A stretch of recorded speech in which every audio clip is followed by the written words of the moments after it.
Welcome. We bid you welcome. John Clauser, Johnny Metal, the Metal Dad, coming to you from my music corner of the world. Today we start, you can kind of see our shirts here with my faithful co-captain, the one who's going into battle to march to the Saint, riding into the madhouse, wondering if we should answer the false alarm that keeps coming up as we get into the mutiny of the world. John, the Music Nut, how you doing, my brother? I'm doing great, my brother. I am glory bound. How about you? Oh man, I'm envying all the different ways we could have came up with song title jokes here, but we're Yeah. not joking around because we are going to be talking today. We are beginning a 8-week series as we are going to look at each band or each album by the band Armored Saint. So today we look at their debut album off of Chrysalis Records called March of the Saint. But before we do take a look into that, I have to give this little guy some mention. This is a three song EP that came out on Metal Blade Records back in 1983. This is, let me see, which is this? What is their serial number on this? Okay, so this is Metal Blade Records 1009. So this was the ninth release on Metal Blade Records. Okay, because I trust me, I went through a Metal Blade phase where I tried to get anything and Nice. everything back in the day. So now this has three songs on it, of course, like I said. Only one of them makes this. We'll talk a little bit more about that. But I do want to make mention of this because this is a very fine piece of early band early output from the band. Let's uh let's show off this back cover here. Hmm. Look at those youngins.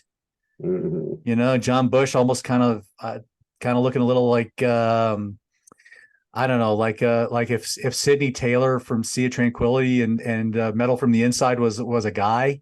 I don't know. Okay. I shouldn't say that. That's terrible. I love you, Sidney. You're wonderful. No, that's not true. Absolutely. That's absolutely not true. She is an awesome person. Anyway, go see her when you go see Alice Cooper in concert. Anyway, um, man, these guys were youngins when they did this album, like in their very early 20s. Armored Saint uh, formed back in 1982 by the Sandoval brothers. You got Phil Sandoval, and then you got Gonzo on the drums. Phil played, of course, guitar. The original guitar player, Dave Pritchard, rest in peace, as he would pass away from leukemia in the about 1990. Of course, you have John Bush, and then you have Joey Vera on bass. Joey Vera, gosh, he's been in a number of different projects. Fates Warning comes to mind, and some of the Yes. Fates Warning projects from there. But yeah, these guys came out formed in 1982, getting the kind of the Excalibur motif here from that's where they got the name from.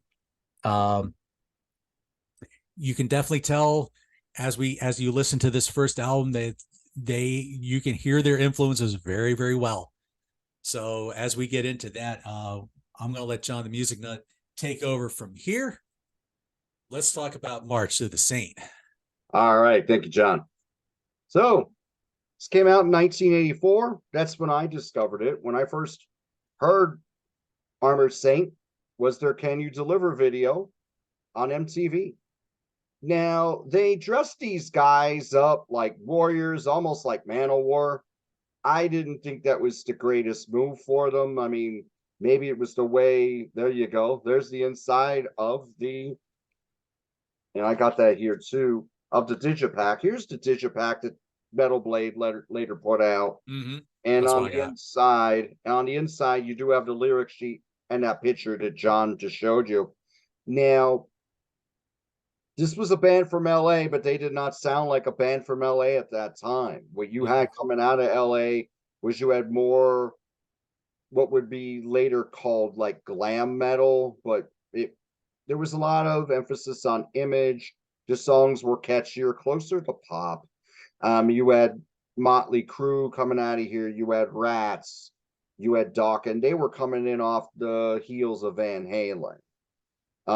Later at the same time, you had W.A.S.P. Now, W.A.S.P. were heavier, but they were about the image as well. And you can watch the series that we did on here. We covered everything, every studio album from W.A.S.P. There is a link though with Armored Saint and W.A.S.P. as we'll talk about. But musically, these guys were more Saxon. They were more Judas Priest, 70s Judas Priest. They were a heavier, more traditional heavy metal band. They weren't singing about going out and drinking and partying, getting laid and all that stuff. It was more traditional metal lyrics. So March of the Saint, this came out, this debuted, I believe this might have hit, I don't know the exact number, I'm going to say around number 136 on the Billboard Hot 200. Yeah. Is that exactly what it was? I had 138, so you're close. Okay, cool. All right. So this is more traditional metal. It's held up very well. I think it's held up better than some of those contemporaries who had more success. John Bush's vocals from the start, menacing, melodic, excellent, strong voice, still has that same voice 40 years later. Still an excellent singer. These guys, they all met in high school. And for a band that's only been together 2 years, they are very tight. Musically very strong for how young they were. The guitar solos on here are excellent. The rhythm sections, they play with a lot of vigor and venom. Good stuff. Let's talk about the songs. Now, the first three, if you're familiar with this band, they're usually the ones you're going to know because they still do them live. First one is the title track. Title track is a Smoking Killer. This is our introduction to the world, so to speak, because the EP was on Metal Blade. This was on Chrysalis. This is on a major label. I don't believe Chrysalis did the best job marketing this band. I don't think they were very good at marketing heavy metal. They're good with Billy Idol and Blondie. And Robin Trower in the 70s. I don't think they were good with marketing this band. I didn't really agree with the getup and all that. But the music, very good. Title track is excellent. It's just a very strong performance from the band. It comes right in, just introduce them to the world. It grabs you by the throat. It's great. Can You Deliver was the video. That's the next track. That's a little more melodic, and it has it's a little melodic, but still menacing. It's very good. It's got a good bridge into the chorus. It's a very strong track. The band still do this to this day. This is a song that the crowd sings along with this song. Yep. Now, Madhouse, this is the other song you still hear. This is more speed metal. They sound like a traditional British band with speed metal elements.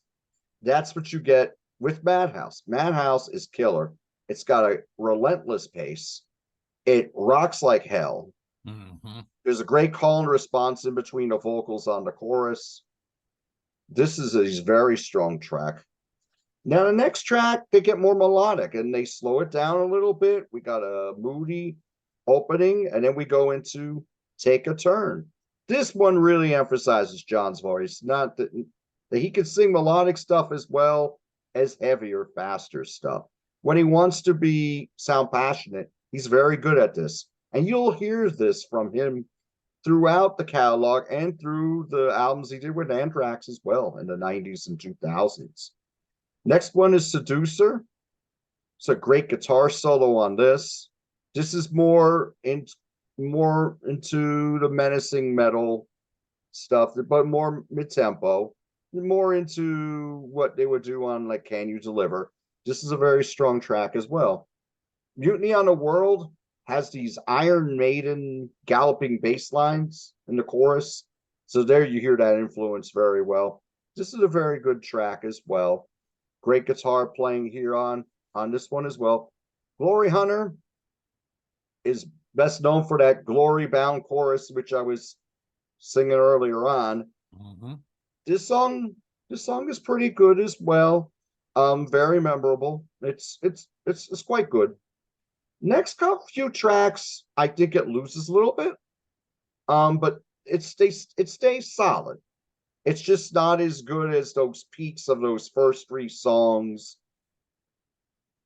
Stricken by Fate starts with a cool drum beat, and then it goes into a pretty menacing riff. This is more faster paced, but it's a very strong track. I mean, not quite as strong as what I said before, but it's solid. It's quite good. Envy has a cool chorus on it. That's probably the highlight of the song itself. It's good. They did this live early on. I don't know if they kept this in the set list after the Armored Saint, the Marching Saint tour. Yeah. False Alarm is the last track. This was originally released on the EP that John showed us. Here we go. If you compare this to the EP, it's not as raw and as heavy and as menacing as what you hear. Like the version on here, March of the Saint, is not as menacing or as riveting as on the EP, which will get me into the production of the album, and I'm going to go into that more than when I give my rating. So Michael James Jackson produced this album. If you're a Kiss fan, you know Michael James Jackson. He did Creatures of the Night, Lick It Up, and he worked on Animalize with Kiss from 82 to 84. These are considered Kiss's heavy metal albums. Mm-hmm. He does well on those albums. He's also produced a lot of other acts that you may not be familiar with. If you've ever heard of Red Rider, if you know their song Lunatic Fringe, which is still played heavy on album-oriented rock radio to this day, that's him. He produced nearly all of the Red Rider albums. He also produced Slave to the Thrill from Hurricane. He produced Hollywood Vampires from LA Guns. And before that, he was working more with Pablo Cruz. So you listen, Pablo Cruz, those albums are very well recorded. Very. It's kind of shiny. They're really good. They're considered yacht rock now. Okay, but they had some good stuff. They had a few good hit singles like "What You Gonna Do" or "Love Will Find a Way," not to be compared with the Yes song "Love Will Find a Way." But he did a lot of work with Pablo Cruz. He did work with Paul Williams, the great songwriter who gave us the song "Just an Old-Fashioned Love Song," which was redone by Three Dog Night and made into a huge hit. Mm-hmm. He worked with Jesse Colin Young on some albums in the 70s, and he actually was helping the Animals write songs in the 60s. So he's had a career, but he's probably best known for Kiss. Now, when you listen to this album, you do hear some of those mid-80s recording tricks, which I think takes a little bit away from who Armored Saint really are. They are a metal band, and I think there's the way the drums are reported are a little on the glossier side. Joey Vera is playing very well in here, but sometimes he's recorded well on some of the different fills he puts in, but a lot of times you're straining to hear him. It is a little bit glossy for this kind of music. Mm-hmm. Not to the point where it's a turnoff, but I think it worked well with Kiss, but Kiss were not traditional heavy metal. Armored Saint are to this day. Yeah. So while it's recorded well, it's a little too glossy for the band. Now, What would I rate this? I would rate this an 8.5 because the first half is very strong. Second half, not quite so much, but it stays solid all the way through. The band's performances are excellent throughout. I mean, there's no weak link in this band. Everybody here is very good at their instruments. John Bush is singing his ass off. Mm-hmm. The songs, for the most part, are very good. So, yes, pretty strong debut by this underrated and very talented heavy metal band, Armored Saint, March of the Saint, 1984, 8.5. 8.5. All right. Yeah, no, I can't disagree with any of that. When we talked about doing this, we were going to tie it in because, they were supposed to be on tour with those guys that you see behind me. And right. Unfortunately, due to Blackie's back issues and things, unfortunately, they had to cancel the tour. So, so kudos that hopefully they're working on a new album. So that'll be good. So I think, especially now that some of the Fates Warning project stuff is starting to kind of come to a close. It's given Joey a little more time to go back to being Armored Saint, instead of, because it sounds like Fates Warning's kind of wrapping up and, they're doing some of the other odds and ends of stuff. It just depends on if any of them tour. But yeah, so March of the Saint with the Michael James Jackson production. Yeah, boy. It's like I think we talked about. It's like I talked about with Peter Kerr on Rock Daydream Nation when Atlantic tried to shiny up Raven. It's just Raven managed to pull it off, but is that really how Raven should sound? Not really. No. Right. I would love to hear this album without the Michael James Jackson production.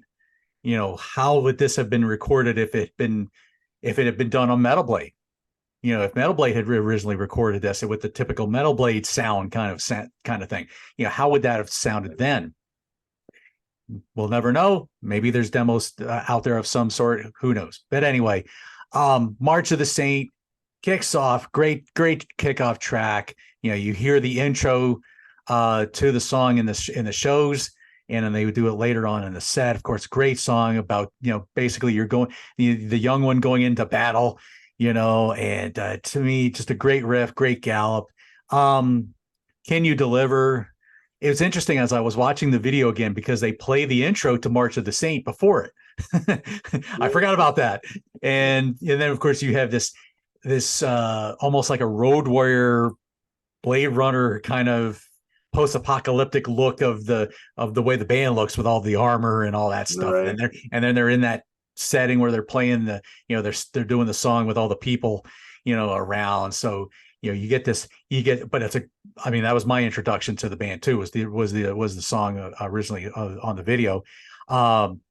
You gotta love the lyrics. Like it's just kind of like it when you read through the lyrics, it's another one of those it kind of almost goes into one night stand territory a little bit.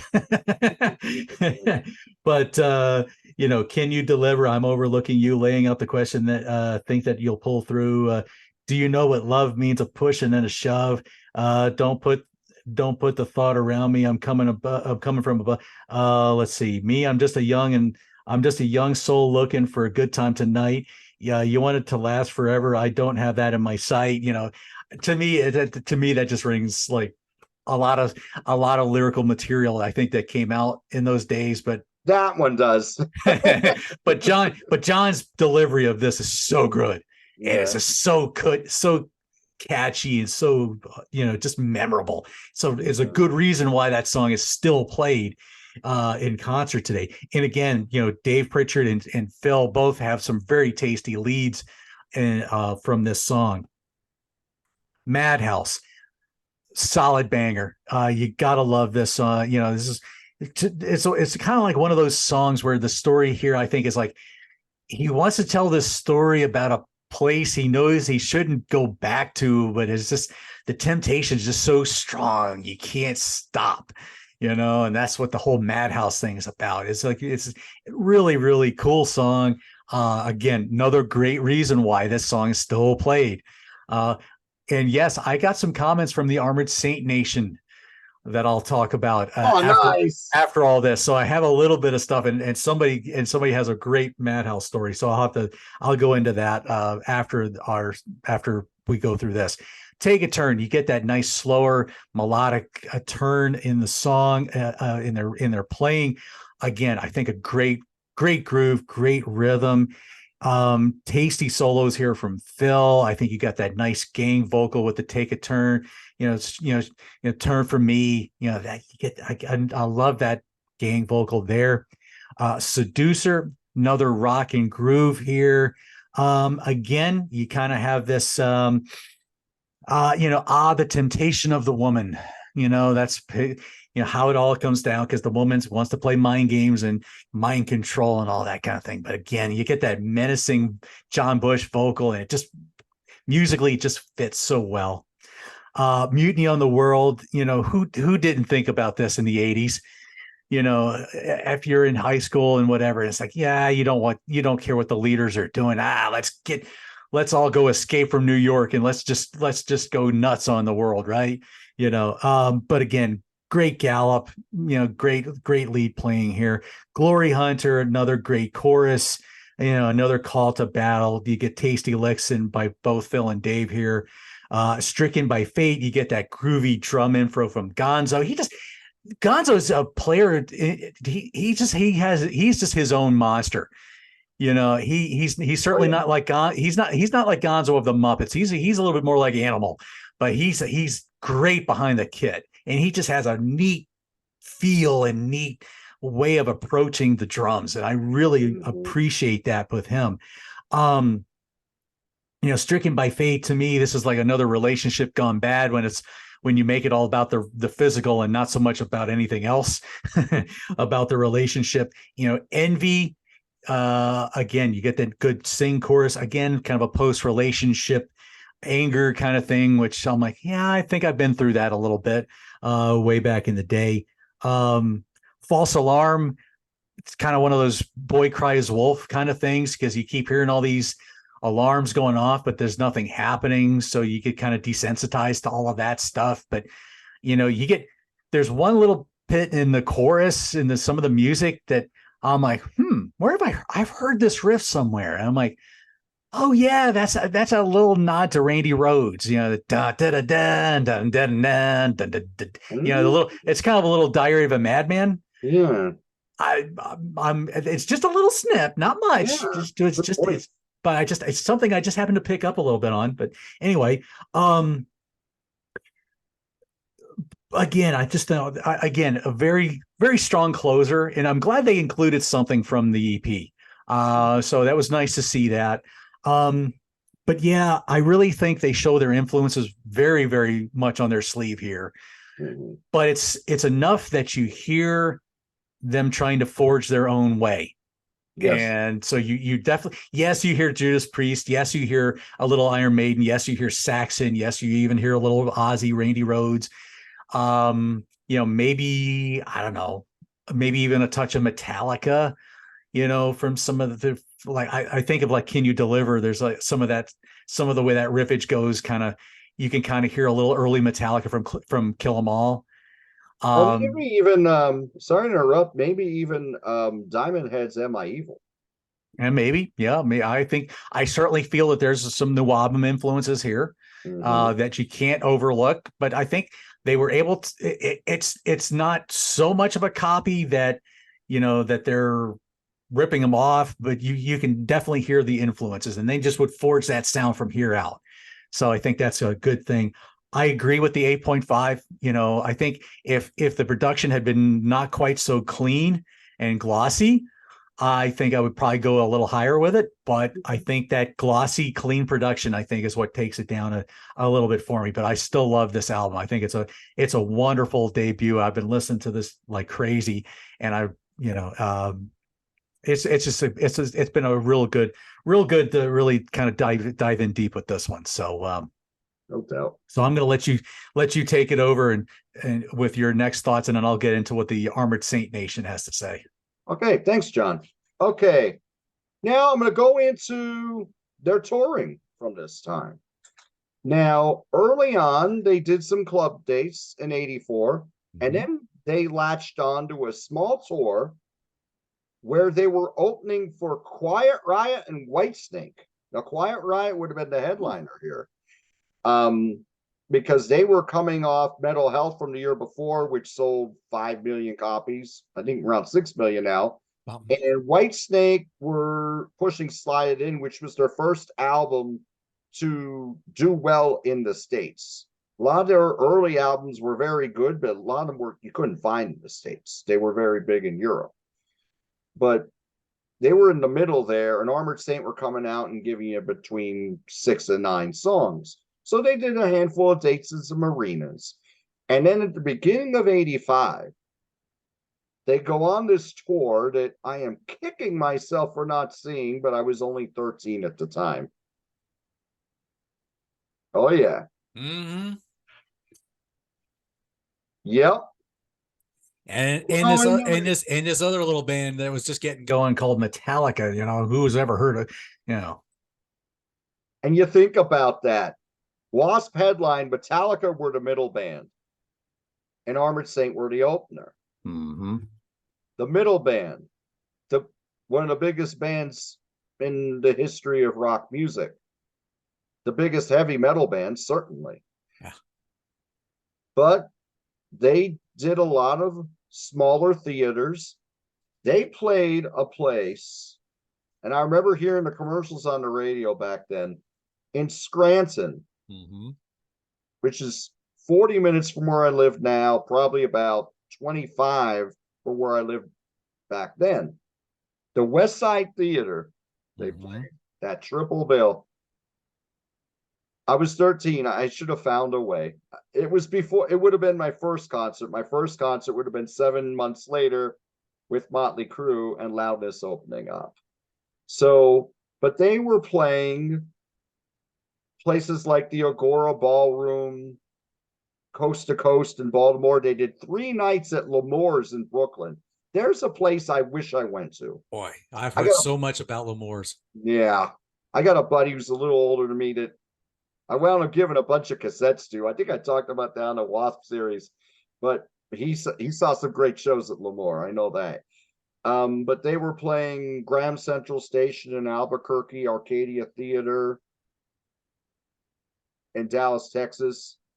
And they're also playing the arenas with Quiet Riot and Whitesnake. They were playing Market Square Arena in Indianapolis, UIC Pavilion in Chicago, Cobo Arena or Cobo Hall in Detroit, Bangor Auditorium in Bangor, Maine. And they played the Tower Theater in Upper Darby, just outside of Philly, with both Quiet Riot and Whitesnake and with Metallica and W.A.S.P. So as for the songs, they were playing the whole EP, and they were playing 6 tracks off of this album here. They were playing Can You Deliver, Madhouse, March of the Saints. They were playing Mutiny on the World. They only played Envy, I believe, at 1 show, and that was early on the tour when they were just headlining clubs in LA. They played Stricken by Fate on tour, and they were playing False Alarm as well. They were going between 6 and 9 songs a night. I guess it depended because they're the opening band. That's how it was gonna go. I do want to tell one more story. New Year's Eve of 85. Now at this point, I'm thinking they're probably pushing the next album we're going to talk about, which is Delirious Nomad. They played a show in LA. Listen to this lineup. They're opening. Lost Rockets playing next. Wow. Followed by Saxon. Wow. Headlined by Y&T. Holy shit. Oh, crap. Wow. Oh, my God. I'd love to see the show now. Oh, my God. Amazing. And a lot of people probably don't even know who Last Rocket is nowadays. That's not a band you hear about much. You don't. You heard about them a little bit back in the day. I never owned an album by them, but wow, what a lineup. But yeah, they did do a decent amount of dates. Their last show of the tour with W.A.S.P and Metallica was March of '85, and then they did a few smattering of shows, and then that in '86 they go full out with the Delirious Nomad album.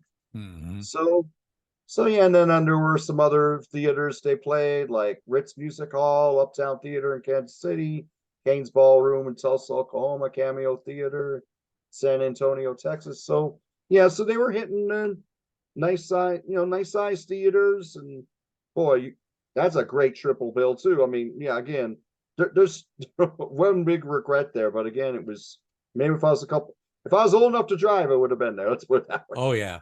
Yeah. See, for me, I hadn't heard W.A.S.P yet. You know, I think I may have, I think I saw an ad in the Morning Call paper for them advertising shows. And I think I saw something about that. And I think I heard the name Metallica by that point, and probably Armored Saint, but I hadn't even heard W.A.S.P yet. So I was not in the ball game for that original show up in Scranton. So, but boy, after I heard that album, I'm like, oh my gosh. Yeah. But you know, Scranton for me was about a 2-hour drive, you know, from the Lehigh Valley. So that was a little longer drive, and I didn't think my parents would drive me up for that. But yeah, boy, that's some great stuff there with the tours and everything. Because I forgot about that Quiet Riot and Whitesnake tour. Boy, that was me too. Yeah, wow. Because I was big into Metal Health. Yeah, Metal Health. I think when that came out, combined with the Ozzy albums, was really what made me want to get into the Quiet Riot albums to try to find the early Randy stuff. Right. You know, and of course, you know, as we all know, those things are, you know, you pretty much have to give your left nut for to be able to get one. You know, especially the first one. The second one's a little bit more easier to come by, but you're not going to get them in the best of shape. The first one is very, very hard to come by. You know, the original Japan pressing. Now, if you're like me and you got those reissues that came out last year, well, great. But anyway, but I was big into Metal Health, so I would love to have seen that show. I knew Whitesnake from probably Slow and Easy, but that was probably the only song I knew. But I probably would have just checked them out anyway. So, but yeah, that would have been a pretty.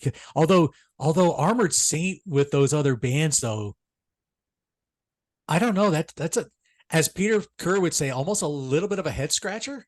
Yeah, it's a mishmash. It's definitely a mismatch there, but I don't know. Obviously, they did something. So, okay, Armored Saint Nation, this is where you guys come in. So we had a blast when we did this with the Wasp Wednesday stuff, because those guys really knocked it out of the park with some great stuff. So I'm hoping that the Armored Nations will do the same here. So we got Eric Cup. So my first impression was good. I liked them, but I was 16 and was listening to so much other stuff. Yeah, I know that feeling well. Let's see. Chris Blacklock, thought it was great. First song I heard was, of course, Can You Deliver on the radio. Went out and bought the CD immediately. Album still holds up today as a great piece of work. Really good start to finish. His favorite album, though, is Delirious Nomad. Long Live Armored Saint. Anxiously waiting the doc on DVD. Jason Wells, I met him at Winery Dog Show. I thought it delivered. Good on you, Jason, for that one. Ted Roberts, after listening to it, I was instantly a fan. Bill Smokowski, I thought it would be heavier. That's that clean production that we were talking about. Lonnie Doxey, ripping. The whole catalog is some of the best stuff ever recorded. So big fan there. Let's see. Luis Carlos Luero, on the same level of Crusader, Power Slave, or even Defenders of the Faith. So I think we mentioned all three of those bands in the influences part. David Olson, first album has great songs, killer performances, but the guitar tones are kind of muddy. Classic metal album for sure. Yeah, you're not the first person I heard say that. John Salona, love it the most. Phil Helmer. Loved it. Great riffs and writing. John has a voice like no other. We agree. Now, this is probably the best story of all of them. Aaron Dyer. When they played Madhouse live, the mosh pit took over every time. Bar fights would erupt. I would find a safe place to near the stage, either sitting on top of a black box or wedged somewhere near stage. By the end of the song, people needed stitches. I was a designated driver because I wasn't 21 yet, so off to the hospital we would go again. We told this to John Bush recently, and he asked which gig. We said every gig. So that was great. That rocks. That was an awesome story. Let's see. The one last one. This one I'm gonna edit a little bit. Kenneth Carlos. This is the last one. Wow, holy crap! I was 13 years old, living in Alhambra, California, and I'll tell you what was literally life changing for me. I'm literally getting goosebumps writing this. I'm not screwing around. These dudes gave me a whole lifetime of music, and I am very thankful to them. It's impossible to truly translate exactly how much they impacted my life from youth until adulthood, and I am 53 years old. So this guy's our age. That's 40 years, because I remember Perkins Palace in Pasadena. So that was like a club back in the day. Like it was last night. Whoever started this post, I would like to say thank you very much. Saints will conquer, and we all are a big family. Much respect to those who carried the flag. Rock on, MNFers. So there you go, Kenneth Carlos. That was the last one from that. So Armored Saint Nation obviously has some very fond memories, all the way back to the beginning, which is really, really cool. Just like me, just how like it was for me in W.A.S.P. And what band would that be for you? The way he just described it, like just totally life changing. Like who would you put in that It's hard for me because I was always just getting into different stuff. I mean, I can tell you Kiss Alive 1 changed me. Mm-hmm. When I heard Alive 1, that made me a hard rock heavy metal guy. Because I was into Rat and Twisted Sister and stuff like that. But it was just, it could have been just a fad at that point. I was just putting my toe in the water, as you could say. Mm-hmm. Then I heard Alive 1, and that made me a hard rock and heavy metal fan. Now I bounced all over genres throughout my life. I always go back to Alive 1. Always. The Alive 1 is the album that will always be very close by. It will always be the album I listen to when I need a pick-me-up. Mm-hmm. When things are down, when I'm feeling depressed, when I feel it's just too much. I put in Alive. I feel like you're doing the stage Rap for Cold Gin. When you get down in the dumps, you need something to bring you up. There's only one thing that's going to do it for you. Do it the way you want it. Do it the way you want it. Yeah. What's that? Cold Gin. Sorry. I had to do that. Yeah, it's all good. But so to me, it wasn't really a band. It was an album. Because, yes, I did and go buy all the Kiss albums then. Yeah. Well, a lot of them I got as gifts. Thank you, Mom. Thank you, Nana. Or picked them up when money for my paper out. But so yeah, it was that record. But at that point, then I was getting big into Scorpions. Then I'm getting big into Accept. Then I'm getting into Whitesnake. Then I'm getting into Iron Maiden. So then I'm getting really big into Judas Priest. Mm-hmm. So Alive 1 was the turning point for me. Right. Yeah. Yeah. I mean, for me, like I said, I think for me, obviously, it was the first W.A.S.P. album that it just totally changed. I mean, because I was listening to all that stuff too. I certainly was listening to Kiss and AC/DC and all that stuff too. But there was something about that first W.A.S.P. album that just completely game changed everything for me. Whatever it was, and and I just never looked back. Except for a little break. But yeah. So it's awesome when you hear stories of what a band or an album can do for people. That power of the music, man, that is just so cool. and it really does make you want to get into battle and go along with the March of the Saint. You know, I think Exactly. it's certainly cool. They certainly delivered it on this album. So there you go. We both give this an 8.5. What did you guys think of this album, Armored Saint Nation? We want to hear you guys. We hope you guys are going to get to check this video out. John, the Music Note, what have we got coming up that we need to be looking for you in future? All right, thank you, John.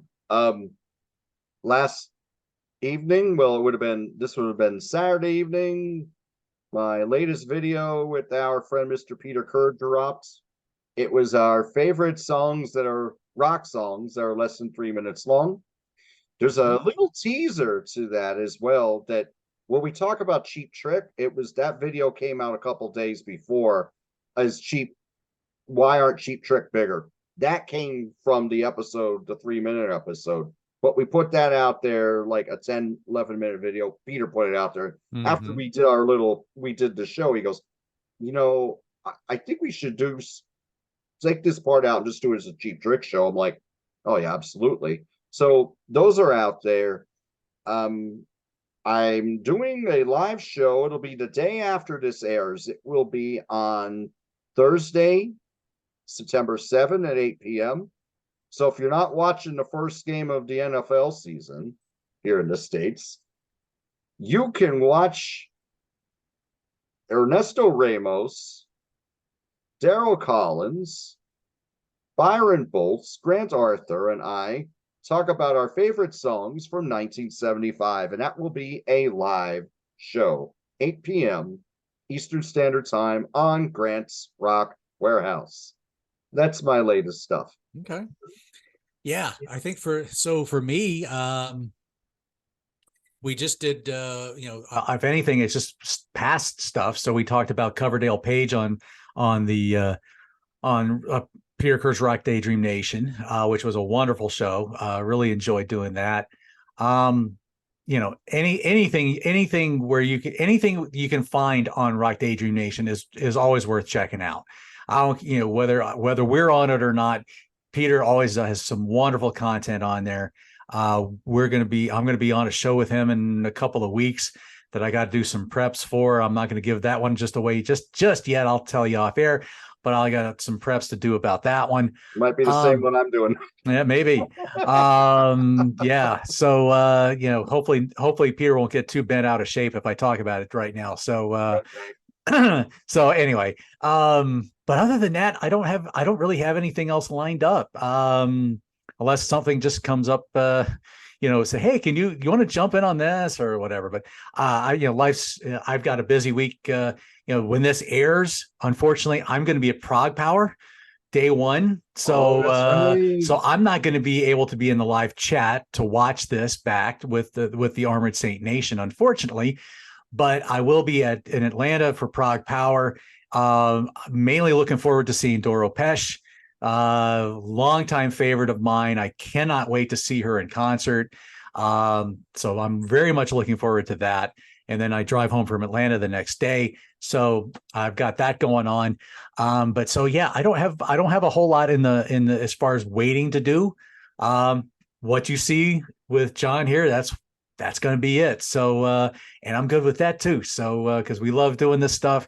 I am looking forward to doing this series on Armored Saint, which, like I said, we're just going to do the studio albums. We're not going to get into the compilations or the live albums or any of that kind of stuff, but we are going to mainly focus on the proper studio albums and just have fun. And let's talk about some Armored Saint, in depth, a little bit more properly. So there you go. So for John, the Music Nut, John Clauser, Johnny Metal, the Metal Dad, we'll see you next week.